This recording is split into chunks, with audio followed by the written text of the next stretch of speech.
relativity, the explanation for gravity is that matter bends space.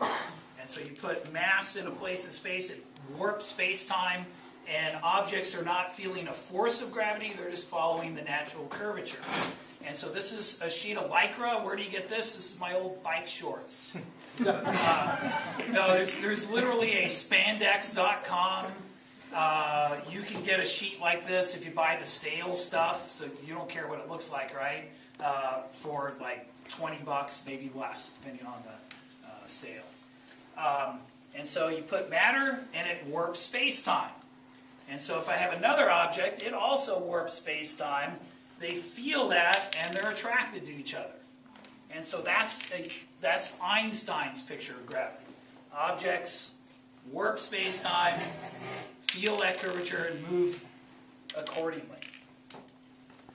And if you have more mass, you're right there on that. Oh. If you have more mass, it's going to bend space-time more. And so if you have objects here, they are going to respond to that, right? And so you put something there, now it's attracted. Now, in reality, that big mass would feel the warping of space-time by the marble too, right? It would move a little bit, but we usually ignore that. You know, the Earth makes the sun move a little bit, but it's so small you can ignore it. The moon makes the Earth kind of wobble around a point 3/4 of the way from the center of the Earth. We usually don't account for that when we're looking at satellite motion. Well, instead of just letting go of one, what if I give it a sideways push? Now it orbits.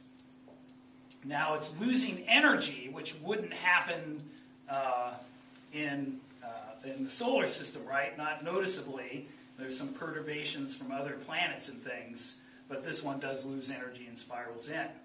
If I don't push it as hard, it will do an ellipse for a while anyway. And let's get some more here. So one of the things I thought of to do with this is when you study the solar system,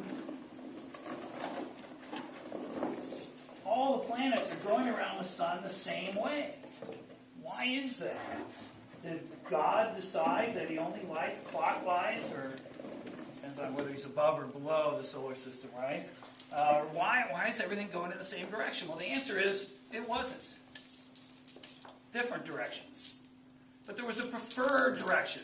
The disk it formed from had a slight preference one way versus another, and things going the opposite way got eliminated, and when it's all said and done, everything's going the same way. That works 90% of the time. Is it like the toilet flushing? Southern Hemisphere?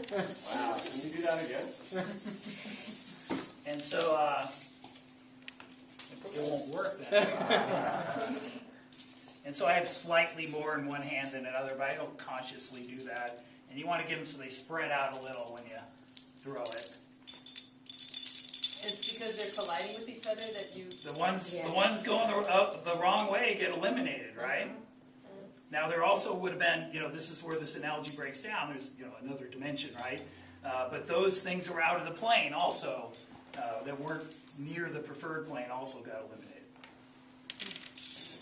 And so that's kind of cool. Now my students use a PHET simulation called My Solar System. And so they've seen all this on the computer. And when we do this during our special relativity unit, they're like, hey, it's just like the computer. That's kind of cool that a stretch sheet of Lycra models things. It's not just like it, but similar to the computer. Now, some things we've discovered using this. Also, it's just some larger marbles. Might as well put them out. But they bend space-time too, right? And so maybe, you can get one thing to orbit another. I think I can do a little better. There we go. Oh my God. So the Earth-Moon system, maybe? And so you can see that this seam, you can't buy Lycra this big. You get it in rolls, and you have to sew it together. I've been told to use stretchy thread to sew it together. And so next time I do it, I'll do that because it pulls. And so just a little bit of thread fixes it. And so in the morning, when I first set this up, I'll have it leaning against the table. I'll be underneath fixing holes from last year. One time my principal walked in.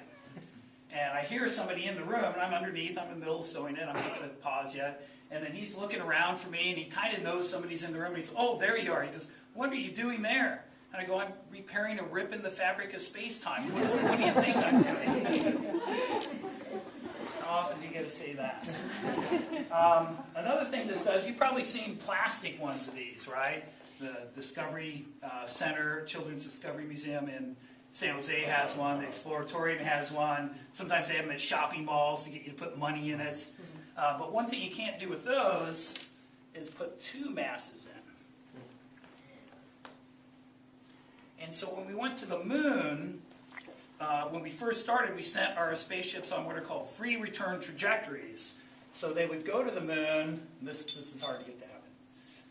And they would come back in like a figure eight. And so that lets you show, now of course the moon's a lot smaller, but if you look at the plots of the free return trajectory back from the Apollo program, you'll see it has a figure eight sort of shape. And so this takes a little bit of practice to be able to do the figure eight. These clamps around here, you can adjust it to make it tighter if it's not working. So Steve and I, when we set this up in the morning, we played around with it, and actually I think it was working better than it usually is. All of it. So not easy to do. And so I go through that. One year, a kid who read some stuff about the dark energy. We have our dark energy pole. It's over there. I happen to have an extra pole. I guess any of these would work. And so I'm just thinking, oh, dark energy, what is that? That makes everything come apart, right? And so dark energy would be that.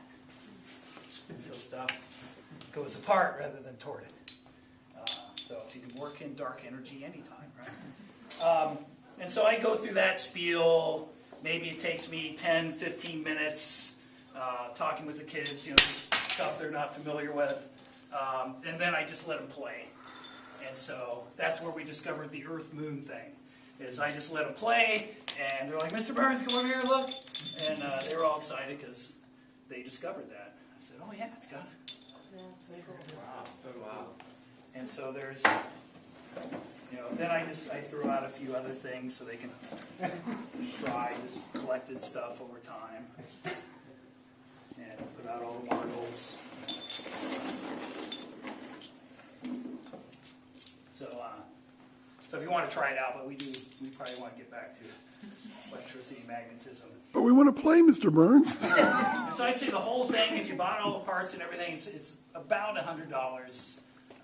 But one of my favorite days, so you're going to do it Monday, right, Steve? You didn't get to it. But just, you do it once and you'll be hooked.